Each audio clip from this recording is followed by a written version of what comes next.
Good morning, everyone. I hope you all are doing well. Happy Monday. It is me, Victoria Baxter of the JAL Ministry, along with Reach Online Church, and you can learn more at www.thejalministry.com. It's Monday, so obviously it is time for Mountain Moving Monday. I know I did not make it in last week, but here I am, and we're just going to continue on. And just for a few moments, I just wanted to step in and help someone realize that what's done is already done. Some of you are still looking in the past and hanging in the past and maybe even regretting some of the things that have actually been done by you and things that have taken place in your life. What's done is done, all right? What I've been doing in Reach and through the ministry is I've been doing an online Bible study called Sibling Situation. And I know at one point I had looked at Joseph's brothers, I think that was maybe 2 weeks ago, looking at how their envy literally had caused the course of their brother's life, Joseph, their brother, it caused his life to change all because of what they had done to him. And I realized that a lot of times when we look at this story, should I say, we oftentimes think about Joseph and we think about all that Joseph endured. But just for a couple of moments, let's think about the others. Let's keep in mind now, Jacob, of course, he had 12 sons between his two sister wives and their maid servants. And Rachel was the wife that Jacob really loved. And initially, Rachel was unable to have children. And when she finally did have children, eventually, she gave birth to Joseph. So he was the 12th child, the 11th son, but he was the firstborn to the woman whom he truly loved. And ultimately, he was his father's favorite. Anytime something bad happened, he told his father, what the brothers, like what everybody else was doing. And even Genesis 37 says that Jacob loved Joseph more than any of his other children because he had been born to him in his own age. Now, funny, because Benjamin actually came after Joseph, but Jacob had this strong love when it came to his son Joseph. He even had a special robe, the coat of many colors that was even made for him. This, of course, made his brothers hate him even more because their father loved him so much more than the rest of them. It's why they threw him in the pit. And from there, he was sold into slavery. He was sent to prison like bad brothers. Like, who does this? This is what actually ends up happening. But as time passes, there was a great famine that was back home, and they ended up needing provisions. And lo and behold, who did they get sent to? Joseph. Yeah, the same one they betrayed, the same one that ended up being promoted and eventually even placed in the palace. Now, upon their first meeting, they didn't even realize that it was Joseph they were speaking to, but he knew.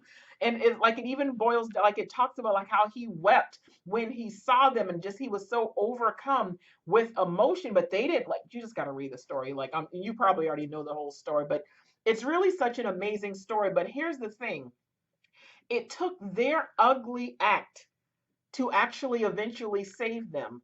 Because of that famine back home, like they were actually going without, they really had nothing, and they ended up having to go to the person, their own brother, that they betrayed. And he was able to not even provide just enough, but he was able to really look out for them. Romans 8:28, the Amplified Version says, and we know with great confidence that God, who is deeply concerned about us, causes all things to work together as a plan for good for those who love God, to those who are called according to his plan and purpose.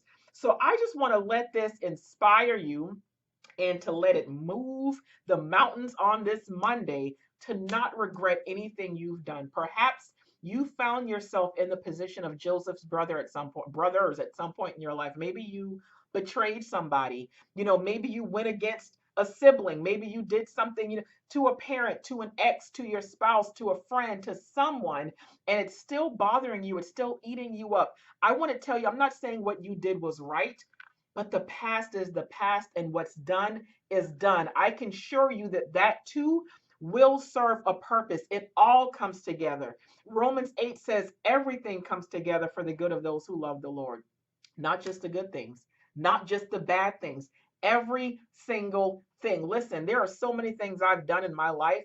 Like even when it came to like, me being single, when it comes to, men and dating and sex, like all of these things. And I dealt with guilt for the longest time because I knew, if I can just be transparent, I know this side of my ministry isn't used to this. But when I look back and think about how God was talking to me about, sexual immorality back in 2010, telling me to stop and, leave fornication alone, I was like, no, God, I can't do it. Like, I want to get married. It was because of my deep rooted, issues and insecurities and, daddy issues and abandonment and rejection and all these other fun things. Um, but I was like, no, like no man is gonna wait. Like I'm not worthy of waiting for. Like I had all of these lies that Satan had already had me believing about myself. So I was just telling God no. And for like 6, 7 years, I disobeyed God and I continued, having sex and all of these different things. And I finally stopped. Like December 31st, 2016 was the last time that I even had sex. And I've been abstinent, for about 3.5 years now. And that's something that I should be so proud of. And I remember when I finally had realized one day a couple of years ago how long it took me to stop. When I realized how long it actually took me to finally become obedient, I was overcome with emotion. I felt that regret, and I was just so sorry. And I was just like, God, I'm like sorry for not trusting you. And look at the heartache, look at the pain, and look at the disappointment. And of course, relationships and things never went the way that I thought it was going to go. And I was frustrated with myself. And ultimately, God needed me to see, hey, I'm even going to use that because I love this ministry. It's all tied to the nonprofit. I love my nonprofit. But one of the main things that I also do now in this season of my life is coaching and ministering to single Christian women, those who are in need of healing, those who are going through different things, me becoming a life coach, a dating coach, and a relationship coach. And now, building my coaching business around helping women who are struggling and making a lot of the same mistakes that I did. And now God has me in a position where, He has promoted me and elevated me that I am able to help other women and elevate them as well and help restore them and help them, come to their rightful place in God and to really dwell in the love of God and realize you don't have to do those things anymore. You don't have to go the way that you've actually been going. Like God is saying, like, enough, like you can still come. So I'm having to realize that instead of me telling people, don't have sex, sex is wrong, or, and don't do this. And when it comes to men, this, like, instead of just being that person pointing the finger, I can be that person that says, me too. I know what that's like. I've been there. I've lived it. I've done it. Like I've made a lot of mistakes, but you don't have to stay there.